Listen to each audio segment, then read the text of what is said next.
ត្រូវហើយតែយើងមិនដឹងថាទៅរੂពួកវានៅទីណានោះទេ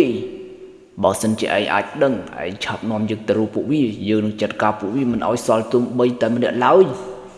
នៅខណៈពេលនោះ